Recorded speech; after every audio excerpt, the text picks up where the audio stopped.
الله الرحمن الرحيم الحمد لله وكفى والصلاة والسلام على رسول الله وعلى آله وصحبه ومن والاه أما بعد رب يسر ولا تعسر وتمم بالخير وبك نستعين يا فتاح رب اشرح لي صدري ويسر لي أمري واحلل عقدة من لساني يفقهوا قولي ربي زدني علما والحقني بالصالحين سبحانك لا علم لنا إلا ما علمتنا إنك أنت العليم الحكيم سبحانك لا فهم لنا إلا ما فهمتنا إنك أنت الجواد الكريم. My dear respected elders, brothers and sisters and fellow children in Islam, Assalamu alaikum wa rahmatullahi wa barakatuh. Texas is cold. Just want to let you know, that's my observation thus far. But it is that time of the year, so alhamdulillah. MashaAllah. I want to share with you, inshallah, tonight, in brief, a summary of what I discussed last night in Texas A&M. The fact that we are in Mental Health Awareness Month, and these were discussions that were ongoing. I think it's imperative to spark discussion within our community.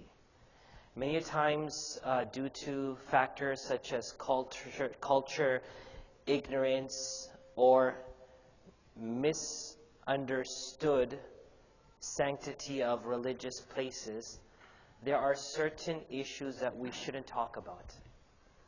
There are certain issues we shouldn't talk about in the house. There are certain issues we shouldn't talk about in the masjid. These are issues that, in short, Allah will take care of. When in reality, to give you one example, in the Quran, Allah subhanahu wa ta'ala says, لا تتخذوا اليهود والنصارى أولياء. Don't take the Jews and Christians as your guarantors and protectors. You know why we're not supposed to take the Jews and Christians as our guarantors and protectors?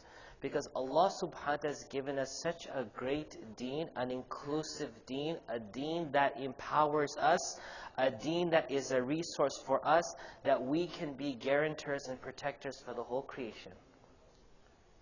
But the fact that we are in a turmoil today as a community, it's a result of systematic breakdown. It's the domino effect. If the life of an individual is broken, the family will be broken, their children will be broken, the community will be broken, the society will be broken, the country will be broken, and then the world will be broken. It's a domino effect. So in order for a better world and a better nation and a better city, we need to have a stronger family. In order for stronger families and the bonds between parents and children, we need children who are empowered and educated and cared for and groomed as they grow, whilst the couple, the husband and the wife, the mother and the father, are sane and stable individuals. Now this takes me to the discussion of mental health. Something that in our culture we don't talk about, which is becoming a big problem in our communities. Now let me explain to you how mental health plays out in the role of the spiritual realm of things. I'm not a physician, I'm not a psychologist or a psychiatrist, and if anyone is here, with all due respect, I would love their input at the end of this. I'm not here to talk about it on a medical aspect. I'm here to present it on a spiritual level. And my goal is that hopefully we'll take this home tonight and we'll start discussing these things at home also. So in Islam we believe as a human being, we are a composition of two things. Could anyone tell me what those two things are? We want to make this a bit interactive because I don't want anyone to go to sleep here, inshallah. Physical, spiritual, nafs in ruh, body and soul. Speak up? Okay, thank you. I'll hold it, how's that? Inshallah. So we're a composition of body and soul. We all know so much about the body, and subhanAllah, every day we learn something new about this great body that Allah subhanahu wa ta'ala has given us. And since so much emphasis has been laid on the body, we're constantly focused and fixated on the body. How good we look, how good we take care of ourselves, what is the body mass index, how much do we weigh, how much should we weigh, what's my blood pressure, X, Y, Z, it's all about the body. But the soul is something that we seldomly talk about. We keep it in part of this conversation of spirituality. But the soul is a thing of itself. When Quraysh wanted to put our Nabi Habib Muhammad Mustafa sallallahu alaihi wasallam in a corner, they went out and sought information and questions from pioneer Jewish people. They went to the rabbis and said, how can we validify that this person is a prophet? They said, ask him 3 questions. Remember these 3 questions? Ask him about those children who sought refuge in a cave. Remember, there was no Wikipedia, there's no YouTube videos, there's no Googling, right? So you had to know it by either being there or by a divine source. Ask him about the king who traveled the east and the west, Dhul Qarnayn, right? And ask them about the soul. If he answers 2 but not the 3rd, then he's a prophet. Because this is something that we've been trying to understand for so long, but we can't understand it. So they went back and they said, okay, we want to know if you truly are a prophet. We're going to ask you these questions. And Allah subhanahu wa ta'ala answered them. أَمْ حَسِبْتَ أَنَّ أَصْحَابَ الْكَهْفِ وَالرَّقِيمِ كَانُوا مِنْ آيَاتِنَا عَجَبًا. You want to know it? Allah said, I'll give it to you. I'll tell you. Right? وَيَسْأَلُونَكَ عَنْ ذِي الْقَرْنَيْنِ قُلْ سَأَتْلُ عَلَيْكُمْ مِنْهُ ذِكْرًا. I'll tell you the story. وَيَسْأَلُونَكَ عَنِ الرُّوحِ قُلِ الرُّوحُ مِنْ أَمْرِ رَبِّي وَمَا أُوتِيتُم مِّنَ الْعِلْمِ إِلَّا قَلِيلًا. They ask you about the soul, tell them it's a command from above. You don't have much knowledge about it. So what we can understand, based on our limited knowledge, there's a body and then there is a soul. The body is made from dirt and the soul is Amri Rabbi, a command from Allah. Make sense? Now your body has needs, yes or no? It's cold, so we all wear jackets and sweater, yes or no? Who told us to do that? Our body did. It was shivering, it was just, goosebumps, so put a sweater on or a jacket on. So the body has needs, and the soul too has needs. The needs of the body are fulfilled from all the things that come from this earth. The food we eat comes from the earth. The clothing we wear comes from the earth. The houses we dwell in, the cars that we drive, the items that we utilize as utensils, whatever it is, the decoration in our house, it all is from the earth. So the body's needs are constantly fulfilled and addressed through the things of the earth. And the soul? The soul too has needs. It also gets agitated, aggravated, right? It gets to a low, just like when we're hungry, as I said after Maghrib, stomach starts talking. And if it's like in Ramadan, the first few fasts, especially on Azhar time, we get these migraine headaches. And don't ask me about anything because I'm not in the mood of talking right now. I got this chippy attitude right now. I'm just going to spark and fire off with anger. So what happens is our body starts reacting in an adverse way. The soul too, when it is deprived of its nourishment, which is the commands of Allah subhanahu wa ta'ala, it is nourished through the recitation of the Quran, remembrance of Allah subhanahu wa ta'ala, reflection on these things, dhikr of Allah subhanahu wa ta'ala, dua in salah and X, Y, and Z. Now the body and the soul are connected. The connection of the two is the heart. That is why Rasulullah sallallahu alaihi wasallam said, "Ala inna fil jasadi la mudghah, idha saluhat saluha al jasadu kullu, wa idha fasadat fasada al jasadu kullu, ala wa hiya al qalb." Let it be known that there's a piece of flesh in your body. If it goes right, if it's perfect, everything is perfect. But if it goes wrong, everything goes wrong. And that is the heart. Now, the body and the soul need to be on par, on same level of health, in order for the heart to become qalbun salim, a heart of peace, a heart of tranquility. How do we know that balance is there? Just as we know the needs of the body, we identify and we address it. If we continue to address the needs of the soul, the heart and the body, the body and the soul through the heart will communicate through the mind. Will communicate through the mind. One's attitude, one's demeanor, one's perspective, one's understanding, one's ability to grasp something, one's ability to let go of something. Now both can suffer from ailments. There's cancer. There is different types of diseases. There's heart problems. There is arthritis, for example. These things can be identified, yes or no? You can find out where the arthritis is, where the cancer is, and so on and so on. May Allah protect all of us from these diseases and ailments. Say Ameen. May Allah protect our families, our children, and our community, and the whole khalq from these diseases. Say Ameen. Ameen Ya Rabbil Alameen. But then there's anger. There is jealousy. There is spite. There is hate.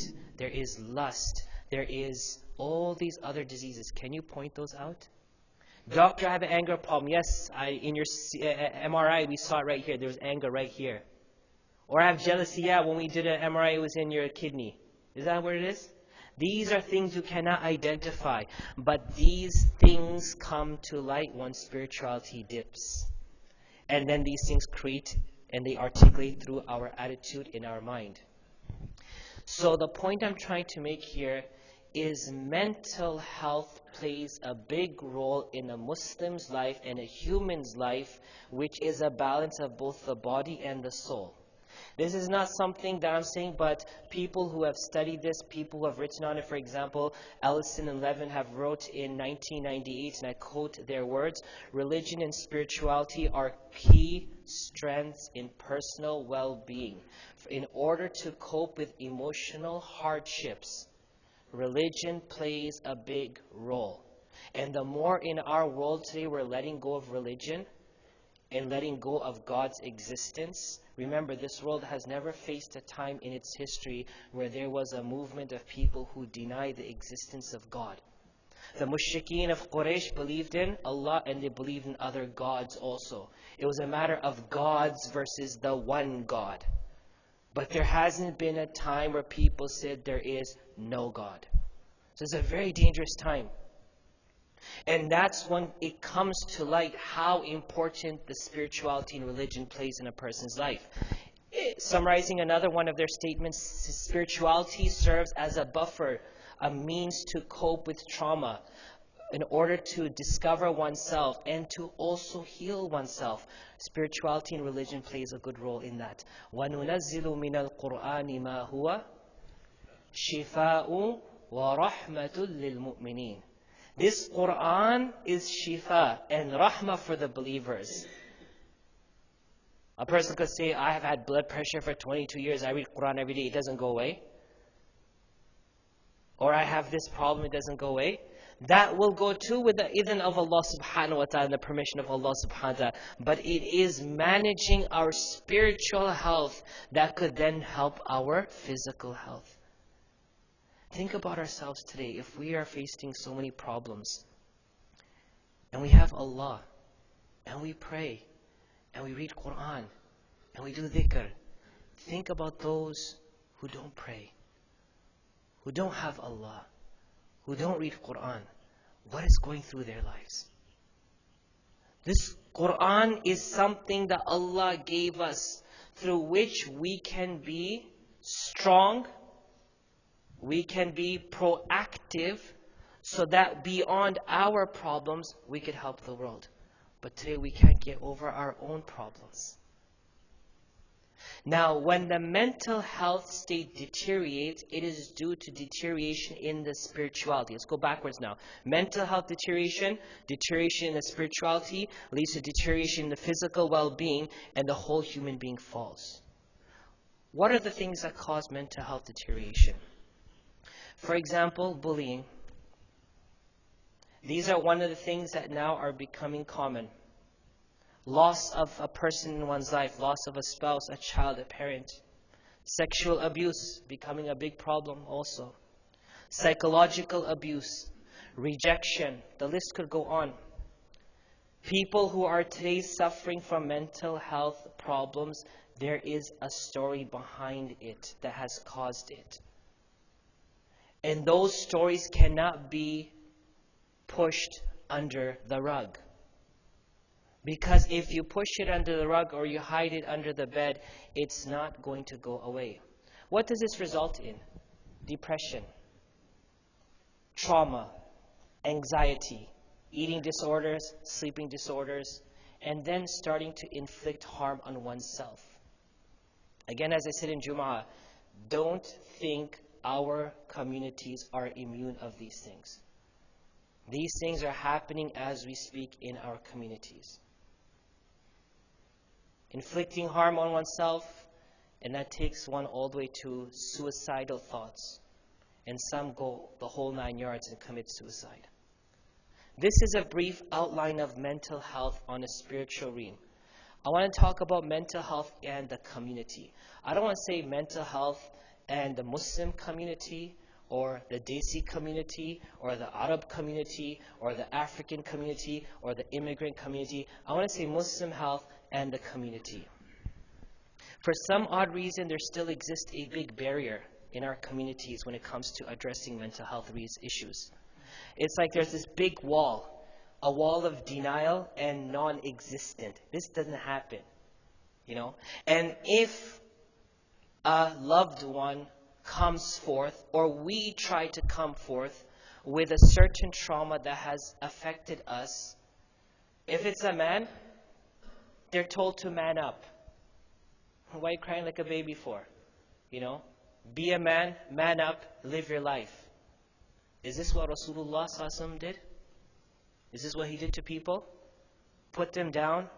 What kind of man are you? He understood their problems. He addressed their problems. When the Sahaba came to him in Khandaq and said, Ya Rasulullah sallallahu alaihi wasallam, we can't do this anymore. Look at us, we got a stone tied to our stomach. He didn't say, oh look, I got two. Who's your daddy? He didn't say that. He said, I got two, I understand what you're doing, but I'm going to try to find a solution for you. And then Sahabi came and said, my wife has food for you and a few Sahabas. Come. He said, all of you come to the house and eat. Because the need I have is a need you have, and until you don't fulfill that need, and I can't fulfill that need, how can we be productive in digging this khandak? We have to do this together. So the man-up mentality is wrong. Number two, the household mentality is, we can't talk about this. What will the community say? If that's your excuse, especially to your women folk, what will the community say? Or who's going to marry you? Ask yourself the question, what will Allah say to you tomorrow? If you're a spouse or you're a parent of a child who's gone through psychological or physical abuse, you cannot say, what will the community say? Because then you've forgotten what Allah will say to you. كُلُّكُمْ رَاعٍ وَكُلُّكُمْ مَسْئُولٌ عَنْ رَعِيَّتِهِ. All of you are responsible. Allah is going to ask you about your responsibility. We tell our children to be quiet, hide it, let it go, because we don't want to lose our name in the community. This is bogus and this is wrong. And the worst thing we do, everything is jadoo. Everything is black magic. Everything is evil eye. Everything is someone's jealousy on us. Then we come running to the masjid, Ya Imam, do some dua. Make some taweez. Do some ruqya. Why? My child has jadoo on them. Give me a break. There is a problem.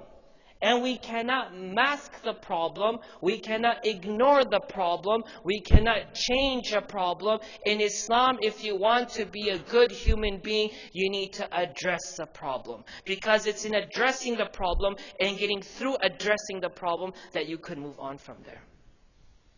Let us look now into the history of mental health in Islam. When we open the Holy Quran, Allah subhanahu wa ta'ala has given us stories of so many of our Anbiya alayhimu salatu wasalam. Yes or no? Let us look at Yusuf alayhi salam. He suffered from sexual abuse. Seduction alone was mental sexual abuse. Yes, this is a word. You could speak it and you should bring it to your homes and talk about it. Because our children will not be able to identify someone molesting them and someone acting like a good Muslim to them. Yunus alayhi salam suffered from seclusion. Tossed out from the community. He left the community, tossed off the boat in the seclusion of the whale, tossed out from the mouth of the whale, recuperated, then went back in. Musa alayhi salam suffered from desperation. He was running because Fir'aun wanted him. And then he got to a point of breaking down. He said, Rabbi inni lima anzalta ilayya min khairin faqir. Allah, I have nothing now. Whatever you can send down, I need it. These were Anbiya. Musa alayhi salam was from Ulul Azmi Minar Rusul. But we find from all the prophets, Ayyub alayhi salam suffered from health issues. His family left him. You know, Ayyub alayhi salam was like 90210. He was like living in Bel Air. He had a good life. But first he lost his wealth and properties. Then he lost his family due to his health. He went all the way down. These things affect a person's mental state. But how did they persevere is what the Quran is trying to teach us. Look at our Habib Muhammad Mustafa sallallahu alaihi wasallam. He was an orphan. He was already looked down upon when he was born. He didn't even breathe his first breath, but he was an orphan and he wasn't accepted in society. When the women came and took off with everyone, the rich kids, who was left behind? Who was left behind? Our Prophet Muhammad sallallahu alaihi wasallam. Halima Sa'adiyya said, okay, I'll take him. No one's taking him. Then his mother dies in front of his eyes. His grandfather, his uncle, his wife, his daughters get divorced because of Islam. His son dies. His son dies. His son Ibrahim dies. His uncle Hamza radiallahu anhu dies. In the midst of which he's being put up on the pedestal, Sadiq in Amin, and then Sahir in Majnoon. They're spitting on him, they're taunting him, they're threatening him, they got bounty hunters after him. I don't know about you, if that was me, I would be in a mental facility right now. But how did our Prophet Muhammad address these things? How did he seize these things not as a means of killing him, but a means of building him? How did he not run from these things, but how did he address these things? These are things that are tools that are given to us in our Islam, in our Quran, through our ahadith. Understand, we have the tools to address the predicaments of our world today. Why are we shying away from these things? So, the point is that in our Islam we see the cases of Anbiya alayhi salatu wasalam who had these issues. How can we get through them? With that, I will present to you a game plan. Number one, brothers and sisters. There are people maybe suffering right around us, but we don't see it. We are so caught up in our own world. And the excuse is we're busy for the family. Take time out, away from the TV, away from the cell phone, away from unnecessary social mingling, and try to understand your children. There are things bothering them. You know, when they were kids, and they come home from school and they keep on blabbering about what happened in school today. You know, Mom, what happened today? You know, Jamila came, she did this, and the teacher had just said this, and that happened, and this happened, and this person did this. You know why they're talking to you? Because they look up to you. But when you say, wait, I'm busy right now. I don't have time right now. We'll talk about that later. You know, when they get to grade 6, 7, 8, you're on the dinner table, and you're like, so how was school today? Good. Anything happen? No. You sure? What do you care? What do you care? Because when I was talking to you, you didn't want to listen. Even when I was talking gibberish and garbage, you didn't want to listen to me. And today you want to listen to me?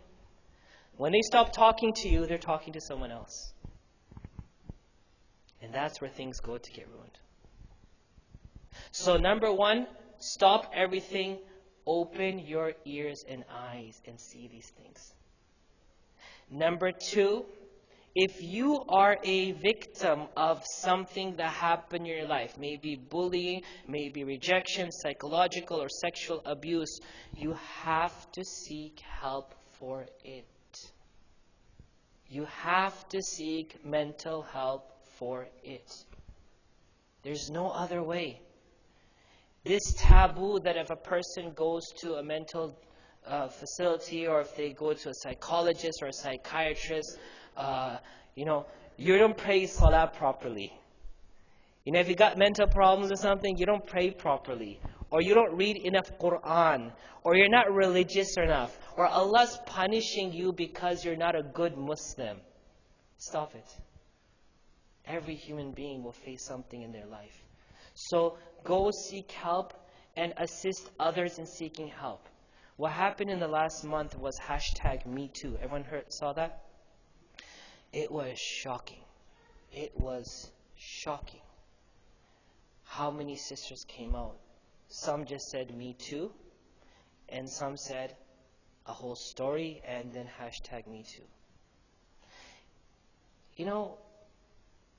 I don't know when the Muslim community became so selfish, but we used to see every girl as our daughter, every boy as our son, every adult female as an aunt and a mother, and every adult male as an uncle and a father. Do you remember those days? We cared for everyone. What has happened that we don't care anymore for the people? These things have transpired in our community. So coming out is, in order to solve a problem, number one, you have to acknowledge a problem. What's number one?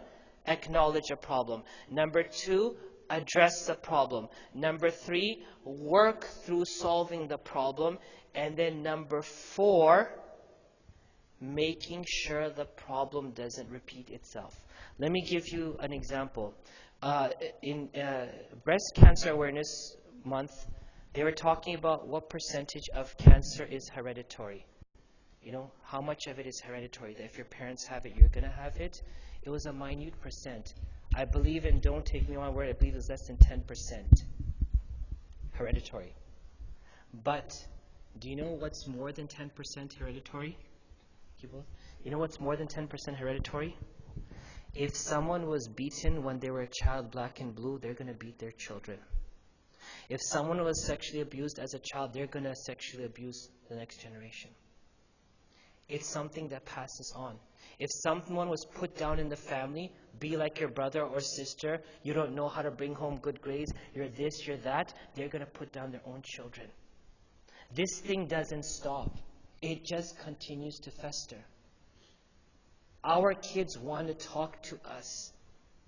They really do. And our investment in them for 18 to 20 years will pay back dividends and returns for hundreds of years. So we need to accompany them if this is the case. We need to understand that these are problems, and do not take these experiences by giving them to others as a form of therapy. Well, whoever used to hit me must have felt good, so I'm going to start hitting someone else and try to feel good also. It doesn't happen like that. And last but not least, in order to channel through this transition of being abused to being a helper for others, start going and helping those who are in those positions. Our Muslims should stand up in women's shelters and in places where people are seeking assistance. That's the best way to help yourself also. When we help others, Allah will help us. Do we believe in that? مَنْ كَانَ فِي حَاجَةِ أَخِيهِ كَانَ اللَّهُ فِي حَاجَتِهِ. Whoever is out there for the need of their brethren, Allah will be there for themselves. Now the question is asked is always about akhi and Muslim and this, that, and the other. You know why it says that? Because if you want to have a real impact in life, you do it first amongst yourselves. We could do it great with the world. We could smile to our customers and to our co-workers nicely, but we could frown in front of our families. We could speak with patience with our customers and our friends, but we are chippy when it comes to our kids. Let us realize that this is a problem. We should start helping others and being involved. So in conclusion here today, Number one, acknowledge the reality on the ground. Do you know what's the biggest epidemic in this country right now? Do you know what the biggest crisis is? It starts with O. Opioid. Opioid addiction is a big problem in this country. A very big problem. A lot of people are dying.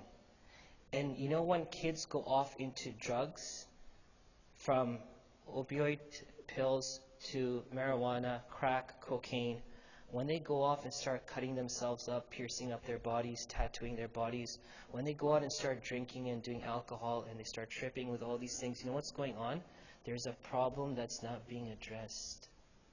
There's a problem that's not being addressed. So acknowledge your reality on the ground and understand that you can also be a victim of it. Number two, start having conversations.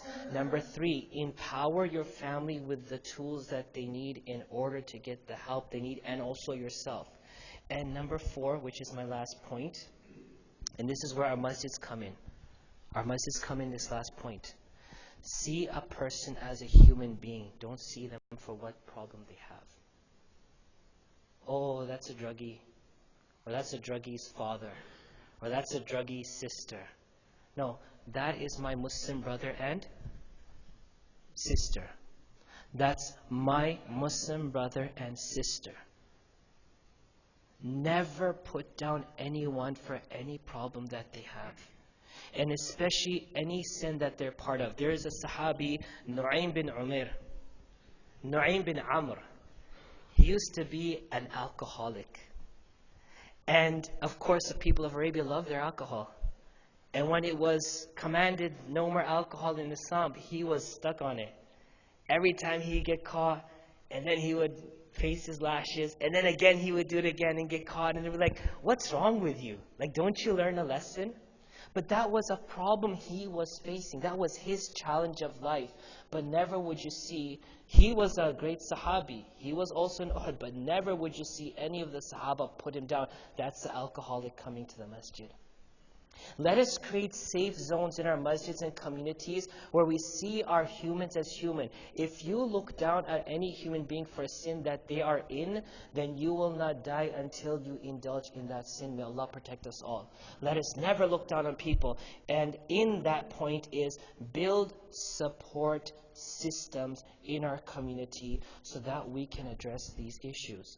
This, in a nutshell, brothers and sisters, was addressing 4 elements: mental health and the community, mental health and Islam, and a game plan.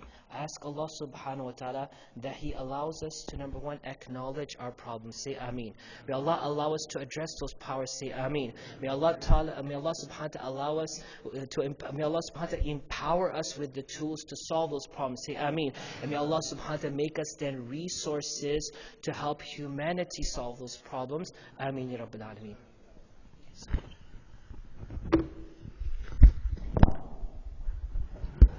Jazakallah khairan, Imam Sahab.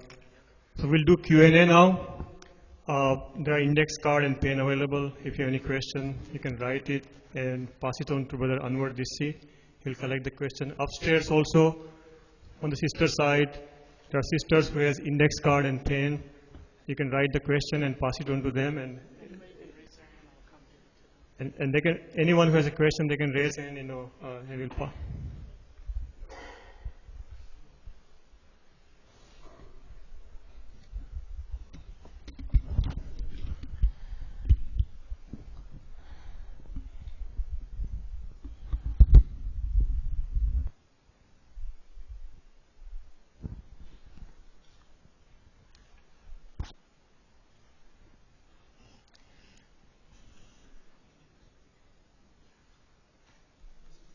Yes, sir. Maybe you want to repeat the question I said so that everybody can hear. Sure. So you say like somebody who faced some form of abuse in the past should seek help even later in life. Yes. Is that what you meant? 100%. And even it doesn't seem to bother him or her.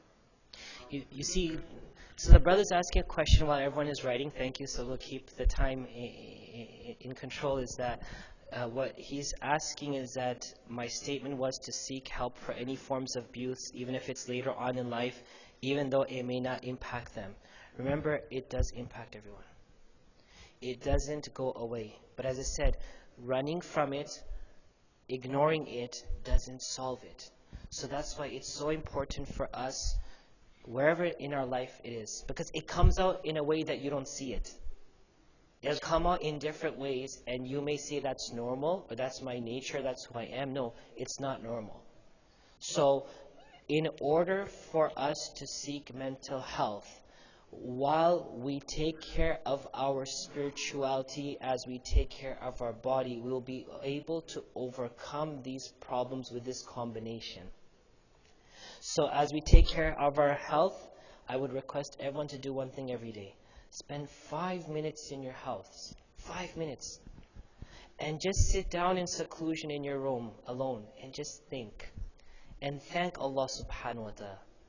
You don't have to read Quran or do some dua, but just reflect.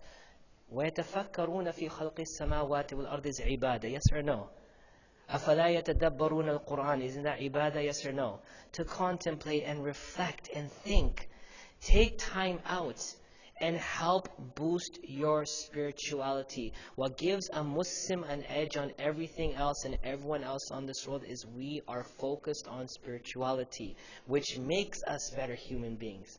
If we're fixated on having good minds and 4.0 GPAs, you could be the best person in your field, but you'll have a bad attitude, you'll swear every second word, and your staff will hate working with you. But because you're the best in what you do, the world has to just ignore all that and just get from you what they need. No, Muslims are supposed to be all-inclusive.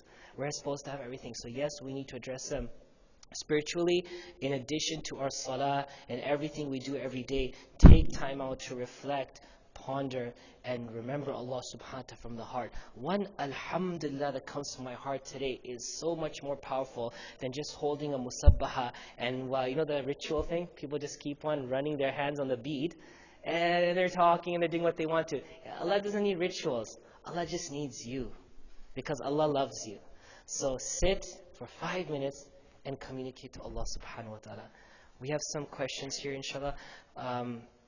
Please elaborate on the relationship of the soul with mental health. Also, how spirituality helps solve mental health issues. So how spirituality helps solve mental health issues, these are studies done by psychiatrists and psychologists who have studied this. And these quotes I gave you were from the 90s, and there's also quotes from the 80s that they acknowledge spirituality and religion plays a big role in how we handle, how we acknowledge, and how we tackle mental health issues. The relationship between the soul and mental health is your body and your soul is connected through your heart. How do we know the body is strong? We talk about person being strong. We have kids. We tell kids, show us your muscles. You're strong, right? You feeling good?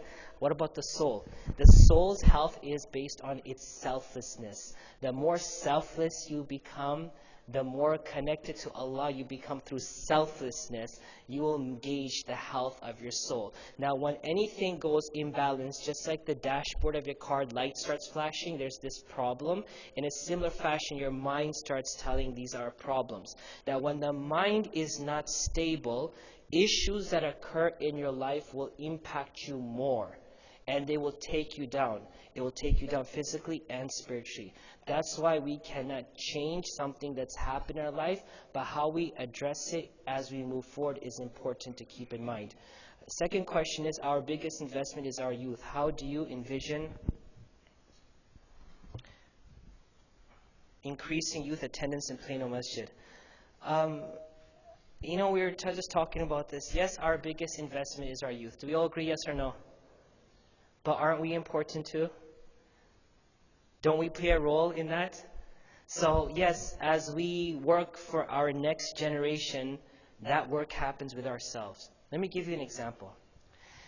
Many times our kids come to us and ask us, I have a question. And we don't have the answer. So we say, go ask your sister or your brother. Go Google it, right? What do you think I pay for the internet bill? Go Google it, right? Or go ask the Imam or someone. You know the best way we could create stronger communities is when we as parents say, you know what? Why don't we sit down together right now and find it together? Being a parent doesn't mean you have to be a know-it-all and you have to know everything under the sun. You just have to know how to build that relationship. And so the way the youth will become better participants in this masjid is how we also participate. The more the family will get closer is how we bring them closer. So learn together. Eat together. Go out and enjoy together. The family unit is crumbling. Even Americans acknowledge that. I work for the Florida Department of Education. Alhamdulillah, for 12 years now, alhamdulillah, I've been an advisor to the state of Florida on behalf of the Muslims of the state. And one of the things that we had campaigned for was eating once a day together, because that affects their productivity in the schools also. So the way we'll increase attendance when we as a community find that this masjid and any masjid, I'll tell you what the purpose of a masjid is in my understanding. A masjid is to cater towards increasing the quality of life for everyone that attends it. We are to enhance the quality of life for everyone that attends it through spirituality, mental well-being, and then physical well-being. This is how it happens. So when everyone finds a sense of belonging in a masjid and they know they find something here that they don't find anywhere else, this masjid will become a home for generations to come. Does that make sense? Inshallah. Next question, inshallah. Sure, yeah. Can you address the issue of moms feeling unwelcomed in masjids and getting looks for any sound a kid makes? Should they stay home? You know, so there's some who have the understanding that kids shouldn't come to the masjid until they're mature. You've heard that, right? Yeah? People say kids shouldn't come until they're old enough to understand. But those same kids go to the library in school and they're quiet, yes or no? Those same kids sit in assembly with the principal and they're quiet, yes or no? They understand how to act, but it takes them a little time to get into the groove of things. And when we say kids shouldn't come to the masjid, women shouldn't come to the masjid, you know, the worst place, first of all, we don't judge anyone. Everyone agree with me? Are we Allah's delegates on this earth to judge people? Could anyone tell me yes or no? Are we anyone here who's a delegate from Allah subhanahu wa ta'ala to be judged on this earth? No, I'm not. So when someone comes and they do something wrong, instead of giving those dirty looks, why not turn around and say, can I be of assistance? Can I help? Right? It's as simple as that. Right? I spoke about it in the Jum'ah. A person came and urinated in the masjid of Rasulullah sallallahu alaihi wasallam. What did he do? Let it happen. We'll fix the problem. The problem can be fixed. But the hearts of the people can't be fixed. When Muslims come to the masjid, Allah brings them here. We don't bring them here. So let's not throw them out of here. Let's create that environment in every masjid, in every religious facility, which is a safe space. Make sure everyone feels welcomed. No, children should continue to come. Our sisters should continue to come. I'm against separating the children, especially during important discussions or spiritual performances where they could gain understanding, like salah or halaqas or Quran, and telling them go to a room and play there. No, they need to be part and parcel of this, because they are also in need of spiritual enrichment as they grow and become strong human beings. We have time for a few more questions. Jazakallah khairan. There is a growing and disturbing trend among young adults that they are finding themselves unmosqued due to disenfranchisement. They feel due to political culture of many masajid. How would you inspire the return to the masajid? Okay, so when I left as an Imam, I was an Imam for 14 years, and I hung up my boots for a while. And one of the things I saw in the Tampa area is there's a growing trend of young professionals who don't want to go to the masjid anymore. The case over there was that they went to masjids and they got nothing. Now their kids are going to masjids and they're getting nothing also. But that's part and parcel of the excuse. There is a disturbing trend that young adults are no longer coming to masjids. The question we ask ourselves are, who are going to occupy these places tomorrow? Right? Who are going to fill these roles tomorrow? This is an effort that a community needs to make. We shouldn't pat ourselves on the back when we have full house for Jumu'ah or other prayers. There are many more living around us that don't find a need to come here.